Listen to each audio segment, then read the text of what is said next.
Good morning from our global headquarters in New York. I'm Manus Crenny with Danny Berger. Welcome to Bloomberg Brief. Let's set your agenda. Israel's military has begun moving civilians out of Rafah, a possible prelude to a long-expected attack on the city.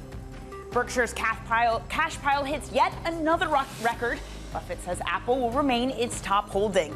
And investors search for more central bank clues, RBA and BOE decisions in focus this week. Good morning, Manus. A very good morning to you, Danny. So the Nasdaq took the crown last week, up over 2%. We're adding to that by an eighth of 1% this morning. Again, two cuts being back on the table. The VIX is at the lowest in over a month. Goldman Sachs talk about the hawkish undertones that you have in this market around stagflation. Apple is down over 1%. Of course, we had the Warren Buffett gathering. We understand, they sold a little bit, but, to coin a phrase, it's still going to be a very dominant, hefty holding for them. Coinbase also doing a little bit better at the bottom of your screen this morning. We've got Bitcoin rallying up 3.7% on Coinbase. Futures, cash is closed in Japan, cash is closed in the United States of America. This is futures ticking higher, yield ticking lower. Again, how are we going to absorb $125 billion worth of supply this week? The test really will be at the 10-year level. $67 billion of 10s and 30s will come. Barkin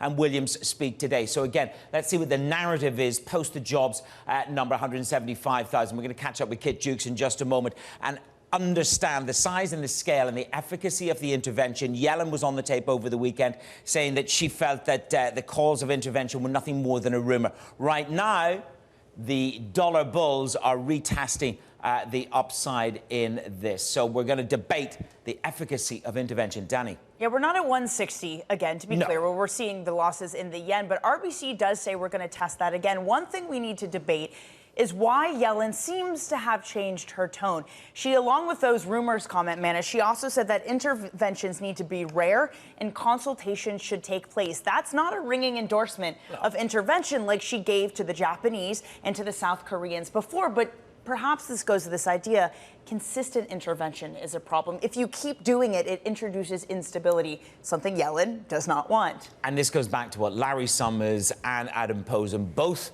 put on the table last week, which was about the efficacy of unilateral intervention. And we had Posen here saying, look, you've got to take your mind back to 2015 when the Chinese intervened with $1 trillion. So that's a sizable intervention. Yeah, when I said to him, wow, they've already spent as much as they did in 2022, that's exactly what he said. They could definitely spend more. Well, our next guest has battled the rain and braved the city of London streets. It's Kit Juckes. This is what he's got to say about yen intervention. It was the biggest FX intervention ever by value. That has triggered a 4% move. The fight isn't over yet, and you need to be much braver than me to pile in and buy the yen before the US CPI. Scathing, Kit Juckes, scathing of their attempt to put a bridle on the yen. So if you don't think they got much bang for their buck, was there actual intervention in your view? You've seen many movements in markets, so define it for us. And the scale, you talk about the biggest ever. Well, trying to work out how much intervention they do is a game that people play looking at central bank balance sheets afterwards. My sense, yes, definitely last Monday they came in a big way. What they did after that, they seem to have come in again by everything you can judge. It was a big intervention over a very short period of time. That they did possibly more in 2022, but that was over a much longer period of time, whether it was one intervention or, when it's over weeks and months, it's hard to sort of decide how you describe these things. But they've come in and done a lot, and what they did in 2022 was a lot by historical standards. The challenge that they have, I think, firstly, is that when you look at the positioning data on the CFTC, which is only one little glimpse of the market, they haven't scared a lot of people away who have been long dollar yen or short yen, earning carry, possibly, selling puts in dollar yen on the downside to buy things on the upside, making lots of money consistently over a long period of time. To force those people out, you have to believe, the market has to believe that they have credibility and that there's policy change that will justify it, that the fundamentals are going to justify this move. And none of the things that anyone sees so far really do that. What the yen has going for it is it's ridiculously cheap on any kind of effective exchange rate valuation. What it has going against it is the interest rate differential is still absolutely vast, and the cheapness of the currency hasn't turned up in awesome export data. By and large, it's turned up in a lot of tourists arriving in Japan this year to admire cherry blossom and things. But I would like to see. I was going to say, I wouldn't mind a trip out there. I'll happily go see the cherry blossoms. Kit, maybe you and I can meet out there and discuss the yen. What do you then make? Okay, so one, the fundamentals aren't there. Two, if you are going to intervene, history has told us that having the U.S. on board and the U.S. participating is quite helpful. What do you then make of Yellen over the weekend saying that intervention needs to be rare and with consultation? I mean, I agree with both of those. If you want it to work, you have to turn around and say, we think we have a problem from both sides. And I think you will get to a stage where everybody agrees. And so, already all the Northeast Asian economies agree that the dollar's too strong. That's not the first time that's happened. They've agreed the dollar's too weak in various points in the past, too. But it's not obvious yet, while the U.S. is fighting inflation, that the U.S. wants a weaker dollar in any make, shape or form. So there's limited enthusiasm at this point in time from the United States. So I think that they might have been, Janet Yellen may have been alarmed by the number of countries coming in and thinking, yeah, we would like a concerted Northeast Asian intervention because we think the Taiwan dollar, the Korean won, the Japanese yen, and even perhaps the yuan are all weaker than people would like. We'd like to create some stability. You won't. I think it's difficult in the sense when you look at dollar yen of thinking it's gone so far. Surely it ought to come back a long way one day, and that's unstable. But getting it to happen just with a bit of intervention quickly is going to be really hard if you have neither U.S. support because they think they've beaten inflation or narrower interest rate differentials. Well, the debate is this. The jobs report shook the market, but then it was the tail that bit, really, wasn't it? The bond market was rallying furiously, and then the prices paid, and the services came in, which says to me, we can debate disinflation all day. Now we must debate deceleration in the United States of America. Is that a fair transition? We need to look at it because we've gone from a period where we saw a couple of months of just astonishingly strong sort of sets of data for the beginning of the month. This is much more mixed. But I mean, the jobs numbers we sort of have to turn around and say that the year-over-year growth or the 6-month annualized growth in jobs is higher than is sustainable in the long run. So that they temper the pace, but that they're not getting away with the problem. This is an extraordinarily strong economy. The other bits of data that we've seen, but the ISMs, some of the other survey data that we've got are definitely telling a softer picture. And I think that's really where it takes us now, which is we should debate. But what the Fed is going to have to do is say, well, we don't really know. We just have to wait for the data to tell us what's happening on the economy. But this is the thing, Kit, is in the meantime, the data has been this narrative yo-yo. You start the year with perhaps a ridiculous amount of cuts priced in. We undo those cuts, and then we say maybe there are going to be no cuts. Now we say, okay, maybe one cut, and now at the moment, it's two, exactly. It's this narrative yo-yo, Kit, that is really hard to keep your head around and has burned so many people in the market. So what do you do with that? Do you just stick to your guns? Do you grit your teeth and hold on to a position and hope for the best? You don't overposition. I mean, we're not supposed to be taken off the pitch by randomness. I mean, so economic data have been random forever, right? In the sense of, you have trends, but you get a lot of movement. At the moment, it's hard to even discern the trends with confidence. But if you sit there and you say, yeah, look, the Fed's next move is probably a cut. The economy is slowing at the margin very slowly, despite doing much better than we think. Inflation is coming down, but we're in the stage of inflation where it's going to come down very slowly. So I believe all of that. And then you make investment decisions based on that framework. And you make sure you don't just get carted off by randomness around that theme, which is what we're all doing at the moment, is getting just knocked about by just random data. Kit, we're just going to interrupt you just for a second. We're showing live pictures here of Ursula von der Leyen along with Emmanuel Macron and Xi Jinping. And of course, he's on this trip to Europe. It's all part, Danny, of a 5-day trip to Serbia, Hungary and France. But this is about resetting a trifecta in that room, which is Europe, France as the bulwark of this trade relationship along with Xi Jinping. Don't expect it to be easy, though. As Political points out, they're going to be here through tomorrow and then Serbia and Hungary. This is not the typical visit. This is not going to Brussels. This is not going to Rome or even Berlin. It's going to 2 Russian-friendly outposts after France. That perhaps is designed to send a message, not to mention the difficulty. They're going to have dinner tonight. They need to debate things like cognac and EVs. Yep. Not an easy visit. No, and the sort of the subplot of the backdrop to this will be in part Macron trying to encourage Xi Jinping to potentially reconsider their position on Russia. And of course, it is about those subsidies, the electric vehicles. We've had this tit for tat. Yes. Of course, I caught up with the Louis Vuitton CEO for alcohol, and he was talking about the dumping of cognac in China, so that you have this EV dumping sort of tit for tat war going on, and they want that to dampen that down, really. Yep, so they're talking now. Macron and von der Leyen held a bilateral meeting 30 minutes ago. Then they're going to go speak at the China Forum, the China-France Forum, and then again a state dinner. Let's bring in back Kit Juckes to this. So, Kit, again, we're just looking at pictures of this meeting between the different leaders. Obviously, trade for Europe has been a tension point with China. What is the necessity of Europe at a time where we're talking about cuts in June to make sure to get any sort of agreement where we prevent something that looks like a trade war between China and Europe? Well, I mean, we're in a position where trade is weaker than it was because the Chinese economy is not growing as fast. So Europe has been hit by higher energy costs, which are important, and by weaker trade.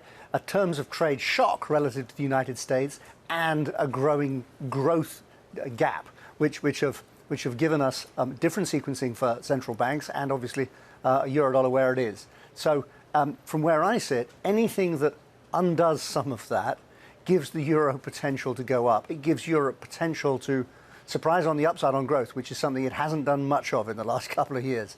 So, you know, we saw some slightly better PMIs coming out last week in Europe and slightly disappointing ones in the States. Anything that lets those trends continue will be good for the euro. These are baby steps because the big currents still aren't helpful. The world's not going to freer trade. The Chinese economy is not going back to pre-pandemic growth rate. So we're not going to go back to where we were, but any progress, I think, gets a response in markets because of the starting point we have now of a very strong dollar, very weak euro. Kit, brilliant stuff as always. Really appreciate your time this morning. Go get the umbrella and make it safe back to the office. Kit Juckes there of SocGen. Okay, coming up on the show, as ceasefire talks come to a halt, Israel's military has begun to move civilians out of Rafah. We're going to discuss that next. And Berkshire's cash pile hits a new record. More on that story and their position around the equity market right here on Bloomberg. Context matters.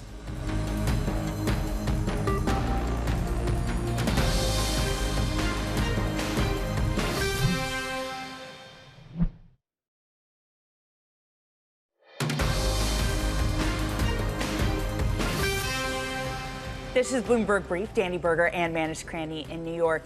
So Israel's military has begun to move civilians out of Rafah, a possible prelude to a long-expected attack on the Gazan city. This comes as ceasefire talks in Cairo over the weekend seemingly stalled, and Hamas killed 3 Israeli soldiers in an attack this weekend. Joining us now to discuss is Bloomberg senior editor Bobby Ghosh. Bobby, how did we get from ceasefire talks in Cairo to now where we are at this moment of Israel saying you need to leave Rafah? Well, those rocket attacks overnight are a pretty big deal. I think what we're seeing here is what we've seen before, which is that the Hamas military wing has a different agenda from the Hamas political wing. The political wing is involved in these ceasefire talks. For a while, we thought that the military wing was going to go along with this. But this firing of rockets, you have to understand that at this point in the conflict, they don't have that many rockets. And so it's quite a statement for them to be shooting these off. It's been weeks and weeks since the last time they've been able to successfully shoot off any rockets. Not only have they shot off rockets, they have killed 3 Israeli soldiers, which means Israel, Bibi Netanyahu, will feel compelled to respond in force. He has been threatening an assault on Rafah for weeks and weeks now. The Israeli military thinks that this is where Hamas will make its last stand. It believes that there are between 5,000 and 8,000 Hamas fighters in and among more than 1 million civilians in Rafah. So this could get very bloody, very ugly, street to street, house to house fighting. So you get a sense that this could be sort of the last major conflict. But then where do the people who are sheltering in Rafah at the moment go to? Because those other areas nearby have also been pretty badly destroyed. That's exactly the point. Now, Israel thinks this will be the last time. We don't really know. Hamas lives among the civilians, as we know. So where the civilians go, quite a lot of Hamas fighters will go as well. They're being asked to go to Khan Yunis, which is a few miles to the north and slightly to the east of Rafah. But Khan Yunis has already been practically razed to the ground. It's heavily bombed for several months. There's very little standing there, where Israel says it wants about 100,000 people to move from Rafah. How the people in Rafah will respond to that, we'll see. There is a risk of stampeding, but there is a risk of arriving in Khan Yunis and finding very little shelter there. It's really hard to see a good outcome to this. And just to add to the complication, this idea that you were talking about, Bobby, that the senior military leadership and the political leadership have two different opinions on a ceasefire, because we know when Israel dropped some of its demands, for example, the top Hamas officials had said they're studying this in a positive spirit. So where do those talks go if there's this fundamental divide between two crucial parts of Hamas? Well, that is the problem. There are enough people on both sides that don't want the talks to succeed. These Hamas rockets are a signal from that faction of Hamas. And then the extreme right in Israel, who are crucial to Netanyahu's government, are going to take that and say, look, this is proof that Hamas is not a good faith actor. It's pointless talking to these people. It's pointless discussing a ceasefire. These people will keep attacking us any opportunity we get. Let's just go in there and try and finish it once and for all, if such a thing is even possible. Where are we in the broader nexus? We have Jake Sullivan talking about an agreement, a Saudi defense agreement, but that defense agreement, which the Saudis want, are pretty desperate to get that defense agreement for as long as Biden is in office. But they're co-joining this with, as it were, an integrated vision of peace in the Middle East. It's a little bit of a tall reach right at the moment, given the landscape you've just laid out on the ground. Very much a tall reach, Manos. I was in Washington over the weekend. I was at the event where Jake Sullivan gave these remarks. And the Biden administration are trying to attach these two things together, a deal with the Saudis, and they're saying to the Israelis that as part of this deal, you can get normalization with the Saudis. Now, the Saudis at this moment are not making any such commitments in the open. They want a defense deal with the U.S. And the longer this goes on, the more strength the Saudis will have to be able to say to the Biden administration, look, we've gone along with these plans long enough. It's clear that the Israelis don't want to come along. Let's make this deal. I have a sense that the Biden administration is painting itself into a corner with the Saudis and will pretty soon find itself in a position where they have no choice but to make a deal with the Saudis, whether the Israelis come along or not. I mean, I just wonder how much this is shaping the broader Middle East, because you see, for example, over the weekend, Iran's supreme leader tweeting basically the U.S. college protests, saying, look how much of a mess the U.S. is, look how much support there is for us and our cause. Is this a big narrative shift in where the power and where the, I guess, the goodwill is right now in the region? I wouldn't worry about Iran so much in that context. I mean, this is a man, Khamenei, who only a couple of years ago slaughtered thousands of his own students, his own young people, when they were protesting about something much simpler and much easier for him to give. He chose not to give and instead to send out his goons to murder and torture and imprison thousands and thousands of young Iranians. The concern is what's happening in, this is an old cliche, but the Arab street. Ordinary Arab people, even though many of them don't necessarily live in governments upon whom they can really put any pressure. Yeah. There is pressure building in the Arab street. All these images for months and months that we've seen coming out of the Palestinian territories are sort of evoking a sense of rage that at some point has to come out. Something's got to give. If it doesn't give in Rafah and it doesn't give in Israel, then it might as easily give on the streets of Cairo or the streets of any one of the Arab capitals. Okay, thank you very much. We're tracking the story. Let's see how it evolves over the next 48 hours. Bobby Ghosh, right here on Bloomberg this Monday morning. Context matters.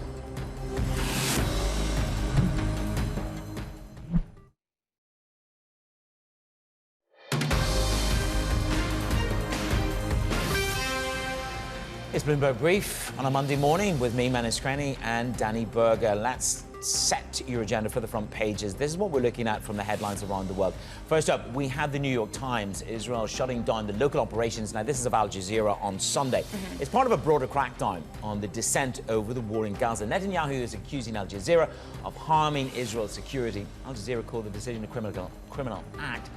Shutdown order, 45 days with options to extend. Well, I saw this one on the front page of the FT, and I knew you'd like it, Manus. So here we go. Finally, the CEO of Credit Suisse is going to be leaving UBS. It's Ulrich Körner, and he had asked to actually leave earlier, but they basically convinced him to stay on until the acquisition and the merger was complete. Yeah, and of course, there's no irony lost on anybody. He joined UBS in 2009, joined Credit Suisse, then he switched to UBS where he thought he was going to be the CEO after Oswald Grubel, and then Armotti got the job. But Starbucks, when you're a big shareholder, Danny, you've got swag. Howard Schultz. Yeah, writing in a former LinkedIn CEO, post. I should say. I feel like it's like the ex-boyfriend coming back and telling you how to run the relationship.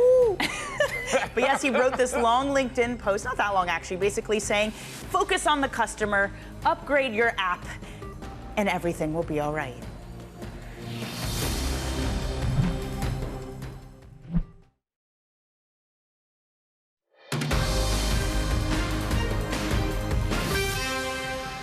From our global headquarters in New York, I'm Danny Berger alongside Manus Cranny. Let's set your agenda. Israel's military has begun moving civilians out of Rafah, a possible prelude to a long-expected attack on the city in Gaza. Berkshire's cash pile hit yet another record as Buffett says Apple will remain its top holding. And investors search for more central bank clues with the RBA, the BOE decisions due this week.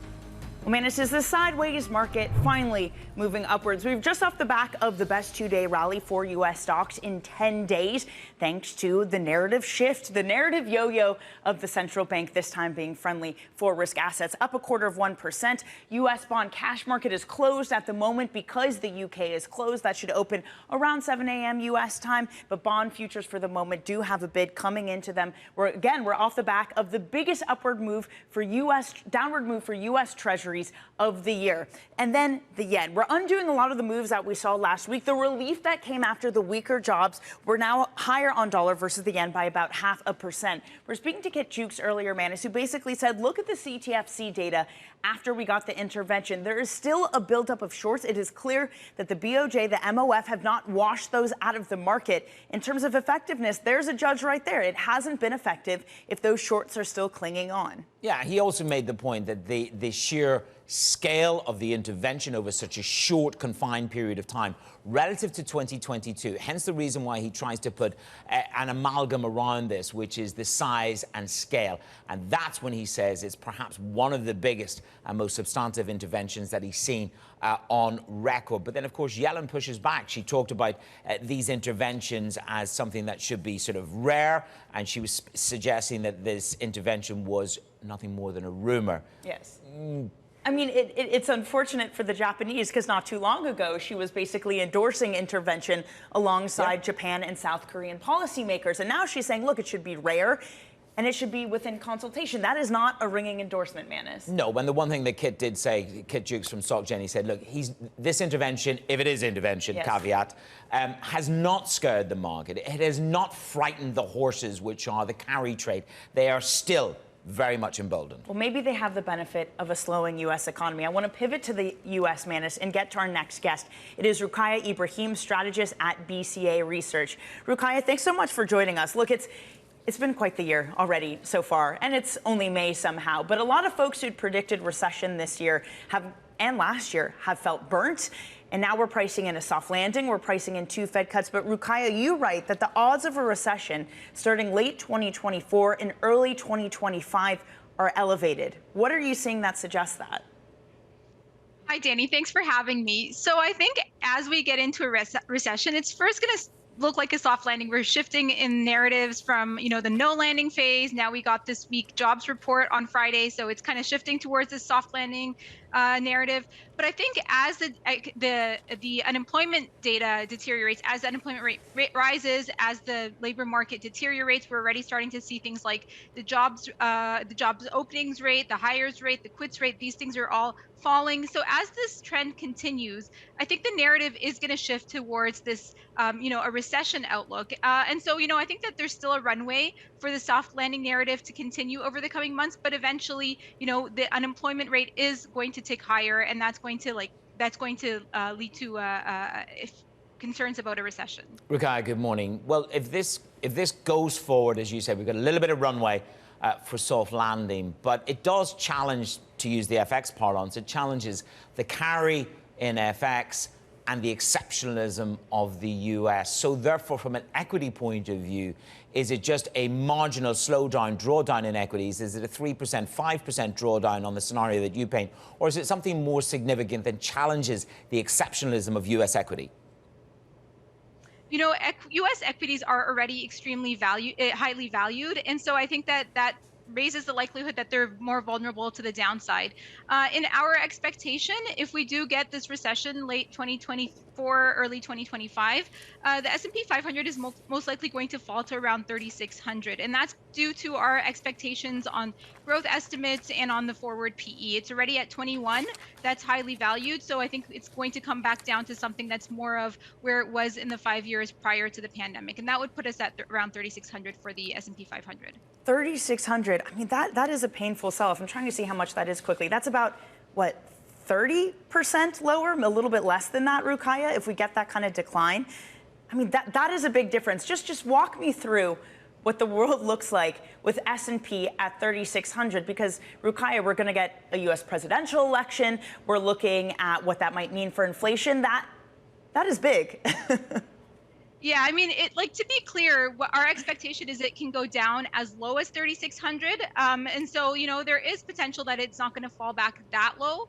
But I mean, in this environment, what we're going to see is that the euro area is right now, it's starting to recover a little bit. And so I think that there is this runway for it to improve a little bit ahead of a recession. But ultimately, there's going to be this headwind from China.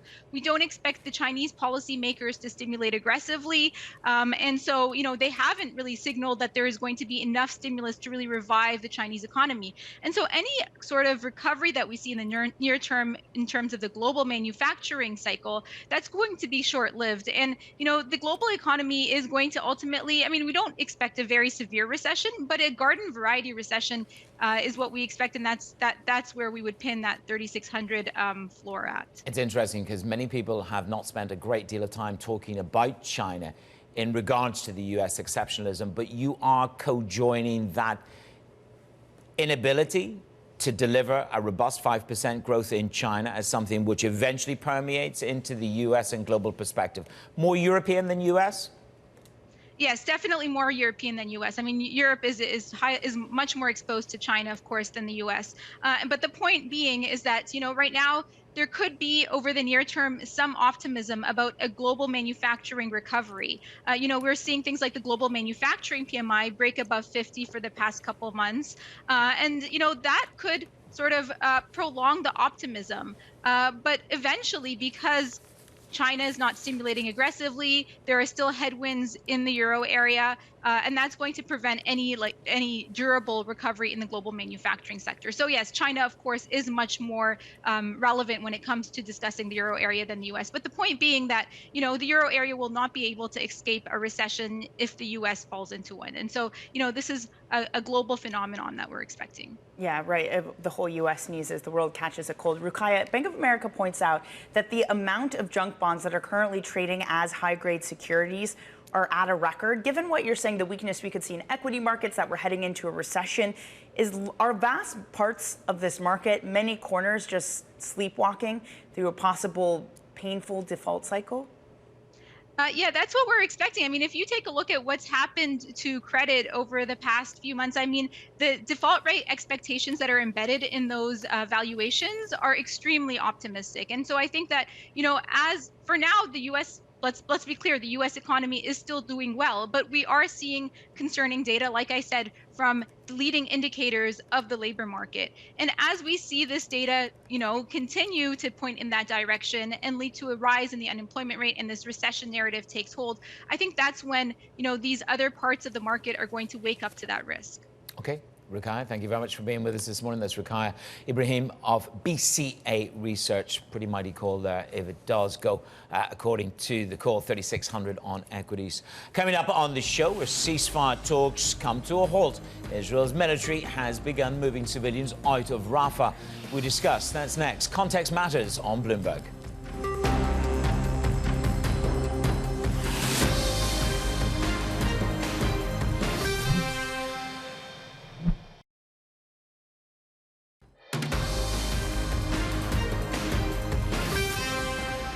This is Bloomberg Brief. I'm Ellis Cranny with Denny Berger in New York. The ceasefire talks over the weekend seemingly stalled, and Hamas killing 3 Israeli soldiers in an attack this weekend. Israel's military has begun moving civilians out of Rafah as it weighs the timing of a long-awaited attack. Joining us now is Ros Matheson. Ros, I mean, we've just caught up with Bobby Ghosh a little bit earlier, and the conversation seems to be around one massive last moment, as it were, of an offensive. How imminent is that, given what's happened over the weekend? Well, it's unlikely to be that imminent, because what Israel needs to do is actually relocate a lot of people out of harm's way, and that involves dropping leaflets and then coaxing people to relocate. And the question is, where exactly do they go? What we know for now, it's really an order to move people out of one part of Rafah, essentially to a northern part of Rafah, but there's a lot of other people still left in the area. This could take days or weeks to move people entirely. We don't know exactly what the Israeli government's timeline is on this, exactly when they intend to go into Rafah, but they do also need to be very mindful of the risk to civilians in the area, and certainly the US, Europe and other countries have been pushing on that front. So this is something that could take quite some time. It could be a slow walk towards an offensive, and then when it does come, it could be much smaller in scope than we thought it might be, say, 6 to 8 weeks ago. It's a clear tone shift, Roz, because it was early in the weekend that we had heard that there were the talks in Cairo between Israel and Hamas towards a ceasefire. And then this happens, and then a rocket is fired. You have deaths among IDF soldiers, and you have Israel describing the talks as a crisis. How far away does that mean we are from anything that looks like a ceasefire? Well, certainly those talks are going to go on, although it's unclear if Israel's going to send another delegation to them. And they've been really fraught throughout, as we've seen. There's no goodwill really on either side. There's been fundamental differences about what the terms of a ceasefire would look like, particularly if a ceasefire is meant to be a springboard to a full end to the conflict. Where do the Israeli soldiers go during a ceasefire? What happens to the Israeli hostages and Palestinian prisoners being exchanged? There's a lot that's been fundamentally problematic the whole time. What we know now, of course, is that those talks are really on a knife edge. There doesn't seem to be any momentum. Is this effort to move people out of Rafah on the part of Israel designed to be a point of leverage to try and get a ceasefire, to force Hamas to get to the point of a truce? That's also a prospect. But at this point, it doesn't seem like a ceasefire is imminent. I suppose it depends on what Netanyahu believes he has globally as support. Today, we understand Biden will have lunch at the White House with King Abdullah of Jordan. And again, is this another scenario where Netanyahu pushes forward, escalates the assault, the military effort in Rafah, but it really tests where he is globally with the White House and his allies? Well, that's kind of been the dynamic throughout. Of course, Israel's been a bit more attuned to some of that global pressure in recent weeks. They certainly have slowed down what we thought was going to be a Rafah offensive some weeks ago. He's been a bit more mindful of that. But equally, Israel's never walked away from that rhetoric, which is that they need to go into Rafah because they feel they want to eradicate Hamas completely, and that's the only way to do it. That's been a consistent goal of Israel throughout, despite the international pressure. And so it's very clear that they will still do what they think they need to do to meet that goal, regardless of what the rest of the world has to say. Okay. Let's see how it evolves over the next 48 hours. Ros, thank you very much. Ros Matheson in London, tracking the latest developments in the Hamas-Israel war. Turn our attention to the US, to Omaha. Berkshire Hathaway's cash pile hitting another record, $189 billion. Scarcity of deals seems to be the narrative. Let's take a listen to Warren Buffett and what he had to say at the annual meeting over the weekend. We will have Apple as our largest investment, but I don't mind at all, under current conditions, building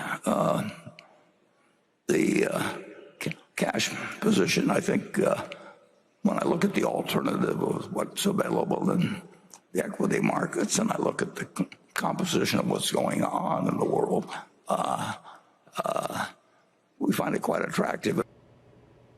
Still going strong, Warren Buffett. Generale joins us now for a conversation around this. I mean, there's some very poignant moments in this entire piece of theatre in Omaha, but when it comes to the reality for investors, it's about cash, and it's about who never said thank you for earning a few dollars in cash. $1.9 billion is what they've earned on the cash pile. So it's not exactly languishing and not doing any good, is it? That's the good point to make here, because over the last several years, of course, that cash pile has slowly expanded, and a lot of criticism over how quickly Berkshire could put that cash pile to work, especially now that they have more competition in the private equity community than they did in prior years. You didn't see Berkshire, for example, really put a lot of money to work the same way some of those private equity rivals did during the COVID downturn. So were there missed opportunities? On the other hand, you have to think about the reasons this cash pile is growing. One, to the point that Dennis is making here, is that they are earning more income on that cash. Of course, cash is worth more,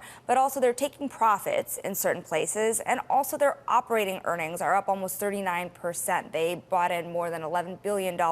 So billions of dollars brought in the door. Now, the question is, how do they make decisions about putting that out the door, and how steep of a correction do they have to wait for before that could start to happen? He also talked about Apple, and a lot of the narrative around Apple had been, okay, they have problems in China, but another thing people said was, well, Warren Buffett has turned his back on Apple. He sold $40 billion worth of Apple. Clearly something is wrong.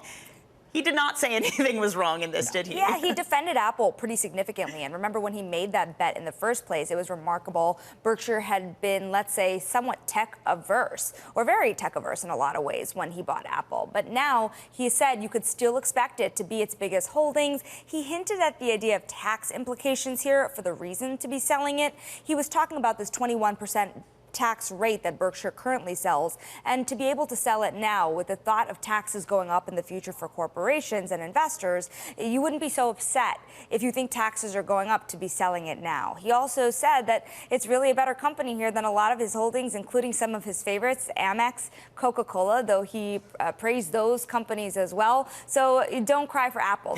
Berkshire's still holding it and holding it strong through the end of the year. American Express and Coca-Cola are wonderful businesses, and Apple is an even better business. We will own Apple when Greg, of course, he turned around. It was that sort of moment where he turned around and referred to Charlie, but of course it was Greg sitting to his left. We will have Apple as our largest investment unless something dramatic happens. Well, let's hopefully AI comes along and changes everything for everybody. The insurance side of the business is just throwing off money, but then you've got the railways side of the business, which was a little bit more of a question mark. What gives? A few things. You have to think about just how many businesses within the railroad BNSF business did face pressure. You even had Greg Abel, who of course is the heir apparent to Berkshire, really say that they were not happy, that the results were disappointing, he said. Now, you had certain parts of the business, including the coal business, for example, revenue dropping about 26%. You have kind of structural issues throughout certain parts of the business here, just benefiting from pricing pressures across the business, railroad as well, per unit pricing under pressure. Now, turning that around, remember, this is not only a business that really benefits when you have volumes crossing those railroads, this also competes with the trucking businesses as well across the United States. I'm sitting looking at Generale and I'm hearing trucking and insurance, and I'm thinking, this is not Wall Street. This is the woman that covers a breadth. It's real America. But that's always been the point of Buffett, right? And why people, when they looked at his cash pile, were like, is this a sign that Buffett doesn't believe in America? But think about how much pressure this puts Greg Abel under. Remember, there are not only questions about the operating businesses, he's the successor now. And without Charlie Munger there, to your point, he really turned to Greg Abel a lot and Ajit Jain to answer some questions and really make a bigger mark at this annual meeting. One massive moment was when he was really asked whether Greg Abel would have more control over the investment portfolio and the investment operations. They kind of skirted this part, but ultimately the decisions come down to Abel in the future, though it would also be contingent to the board. The culture of Berkshire would also be put on Abel at the end of the day. So a lot of questions about how Greg Abel will run Berkshire in the future as succession is top of mind. It's so interesting because we thought, okay, this gives us a glimpse into what Berkshire looks like without Munger, but what you're saying is it actually gave us a glimpse of what it looked like without Buffett. What did Buffett have to say in a post-Munger Berkshire? The last word that he had at the annual meeting is, I hope I'm here next year. And so, you know, there was a lot of acknowledgement about the succession of Berkshire. Remember, this has been a succession story that has been more than a decade in the making, and a lot of those executives there have been there a very long time. Now, Berkshire has always deferred, or Buffett has always deferred to his deputies when it came to their business lines. But there are moments, you think about Paramount, for example, Buffett had the final say. And so when it comes to Greg Abel, do investors trust him to have the final say? There's a lot of eyes on him. The journey is this, the challenge is this, is that Warren Buffett and Charlie Munger were an American icon institution for as long as I've been around, and that's a hell of a long time, going back 25 years. Well, no, but going back to, you know, 25 years ago when you covered this event. Yes. Okay, at another institution that shall remain nameless. It was the almost zenith of the year. So what we need is to get to know Abel. Right, but that's the problem. But in some way that Buffett has been so highly influenced by Abel. You mentioned this, that Apple, the tech is such a good example of Abel having big influence. But remember, that was Todd Combs and Ted Weschler, too. Remember, the stock pickers. Right. So Berkshire does have a huge bench under it. But to the point Manus was making, Charlie Munger and Warren Buffett were American icons, right? They were... Go America. Go America. Although they are expanding around the world in increasing form these days. Manus is assimilated. Full American now. He gets it. I'm global. Welcome to New York, Manus. I think Sonali, thank you so much for joining us. Really appreciate your time, Sonali Basak. Okay, coming up, we're going to get you set up for the week and look at what's on deck. We got some Fed speakers and some big auctions.